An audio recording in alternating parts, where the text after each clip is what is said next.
Ngayon, napakabastos na tinanggihan ng Kremlin ang bagong planong pangkapayapaan na kahapon ay nabuo sa Geneva sa pagitan ng mga delegasyon ng Ukranya, Europa at Amerika. Inanunsyo ng kampo ni Putin na handa silang magtrabaho gamit ang kanilang 28 puntong plano na ipinadala sa Washington kay Steve Witkoff. Sinabi ni Yuri Ushakov, tagapayo ng Pangulo ng Russian Federation, natanggap ng Russia ang ilang probisyon ng American Peace Plan ukol sa digmaan. Samantalang ang European Plan at ang mga bagong pagbabago sa American Plan ay hindi konstruktibo at, ayon kay Ushakov, ay hindi angkop para sa Moscow. Kasabay nito, pinuri mismo ni Vladimir Putin kay Recep Tayyip Erdogan ang unang peace plan at sinabi niyang hindi siya tatanggap ng bagong bersyon. Nakakatawa na may ilan sa Kremlin na ayaw tanggapin ang bagong peace plan pagkatapos ng Geneva. Ayon kay Kremlin spokesperson Peskov, hindi pa nakikita ng Moscow ang bagong peace plan. Dahil dito, hindi kami pinapakiusapan makipag-usap sa mga ganitong tao. Sabi ng isa, hindi pa nila nakita ang bagong bersyon. Sabi naman ng isa, hindi ito katanggap-tanggap sa amin. Ako si Alexei Pechi. Talakayin natin ito ng sabay. Bago magsimula, mag-subscribe, mag-like at mag-komento sa episode na ito. Mag-subscribe din kayo sa aking Telegram channel na Pechi News. Nasa video description ang link nito. Doon kami nagpo-post ng balita. Kung nais ninyong suportahan ang YouTube channel na ito, pwede kayong mag-donate o mag-subscribe sa sponsorship gamit ang mga link at detalye sa video description. Ngayon, malinaw na malaki ang nabago sa plano ng Estados Unidos para tapusin ang digmaan ng Rusya at Ukraina dahil sa mga negosasyon sa Geneva. Nabawasan ito mula 28 sa 19 na puntos. Agad kong sasabihin na ang planong ito ay pangunahing isinulat ng mga Ruso. Pero para sa kaginhawahan at upang hindi malito, tatawagin natin itong plano ng Estados Unidos o plano ni Trump. Ganito kasi yun. Nilinaw na binago ang plano matapos ituro ng Kyiv at mga kaalyado sa Europa ang ilang hindi katanggap-tanggap na kahilingan sa dokumento. Pinaalala rin ng Ukraina ang kanilang mga pulang linya sa limitasyon ng hukbo at teritorial na konsesyon, kabilang ang pagsuko ng Donbas. Suportado ng Europa at binigyang diin ang karapatan nilang magpasya sa mga na-freeze na ari-arian ng Russia at pagtanggal ng parusa ng Brussels. Sa Russia, sabi nga, namumuhay pa rin sila gaya ng dati. Sinabi ni Pangulong Vladimir Putin ng Russia sa pag-uusap nila ni Pangulong Recep Tayyip Erdogan ng Turkey na nakikita niya ang unang draft ng peace plan bilang posibleng batayan para sa pangwakas na mapayapang kasunduan. Sa pahayag ng Kremlin, may nakasaad na sipi. Binanggit ni Vladimir Putin na ang mga mungkahi sa bersyong aming nakita ay naaayon sa mga napag-usapan sa pagpupulong ng Russia at Amerika sa Alaska at sa prinsipyo ay maaaring gawing batayan ng pangwakas na mapayapang kasunduan. Nabanggit din sa pahayag na si Erdogan sa kanyang panig ay nagpahayag ng kahandaang tumulong sa proseso ng negosasyon at handang ialok ang Istanbul bilang lugar ng pagpupulong. Dito ko ipapaalala na noong Nobyembre, 21 unang inilathala sa mga media ang buong listahan ng plano mula 2018.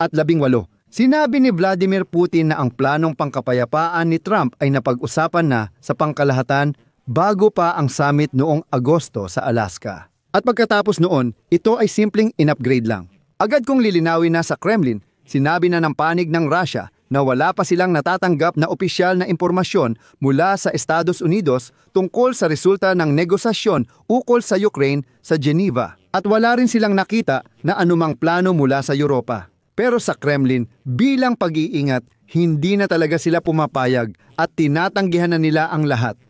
Narito ang sipi mula kay Kremlin spokesperson Dmitry Peskov. Wala pa kaming natatanggap na impormasyon. Masusing sinusubaybayan namin ang sunod-sunod na ulat ng media mula sa Geneva nitong mga nakaraang araw. Pero opisyal, wala pa kaming natatanggap. Wala pa kaming nakikitang anumang plano. Nabasa namin ang mga pahayag matapos ang mga diskusyon na naganap sa Geneva. Sa tekstong nakita namin dati, may mga ginawang pagbabago. Maghintay tayo. Mukhang nagpapatuloy pa ang dialogo doon at may mga kontak na magpapatuloy pa. Sa ngayon, inuulit ko, wala pa kaming natatanggap. Wala pa kaming opisyal na natatanggap. Ipinapako natin, oo, ang posisyong ito. Pero ang posisyong ito ay hindi naman hadlang para sa katulong ni Putin na agad tanggihan ang lahat ng pagbabago sa planong pangkapayapaan na ginawa kahapon sa Geneva. Tinawag ni Yuri Ushakov ang katulong ng Pangulo ng Rusya. Nakatanggap-tanggap para sa Rusya ang maraming bahagi ng peace plan ng Amerika para maresolba ang digmaan, habang ang European plan naman ay hindi konstruktibo at hindi angkop para sa Moscow. Narito ang sinabi ni Ushakov. Kami ay naipaalam sa isang bersyon na tumutugma sa mga napagkasunduan ng mga pangulo ng Rusya at Amerika noong summit sa Alaska. At dahil dito, masasabi ko na marami, hindi lahat pero marami sa mga probisyon ng planong ito ay tila katanggap-tanggap para sa amin. Tungkol naman sa mga planong kumakalat, alam na namin mula pa kaninang umaga ang planong Europeo na sa unang tingin ay hindi talaga konstruktibo at hindi ito angkop para sa amin. Pero inihayag ni Ginoong Marco Rubio na ang mga negosasyon sa Geneva kasama ang mga Ukrainian ay lubos na nakapagbigay kasiyahan sa panig ng Amerika. Sinabi rin niya na may 28 at 26 na mga punto at marami pang ibang bagay pati iba't ibang haka-haka. Hindi namin alam kung kanino kami maniniwala. Ibig sabihin, sinabi na ni Ushakov na ipipilit lang nila ang planong isinulat ni Vitkov at Dmitriev sa Miami. Sinabi ni Ushakov na naghihintay na lang sila ng senyales mula Washington para sa negosasyon. Nilinaw rin niyang hindi nila nakita ang planong Europeo at hindi nila alam ang napagkasunduan ng mga Amerikano at Ukrainyano sa Geneva, pero hindi namin tinatanggap.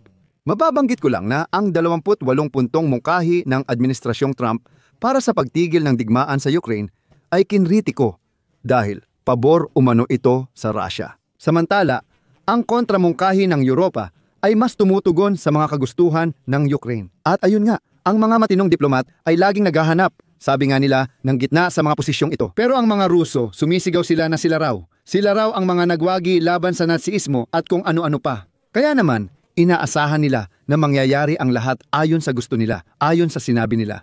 Sa kasamaang palad, pumapayag si Trump dito. Ipapaalala ko ang pagkakaiba ng dalawang plano sa teritorial na pagsuko. Ayon sa plano ng Estados Unidos, kikilalanin ng United States na bahagi ng Russia ang Lugansk, Donetsk at sinakop na Crimea. Kasama sa plano ang pag-freeze ng linya ng labanan sa Kherson at Zaporizhia. Ayon sa proyektong Europeo, tungkol ito sa pagpapalawak ng NATO.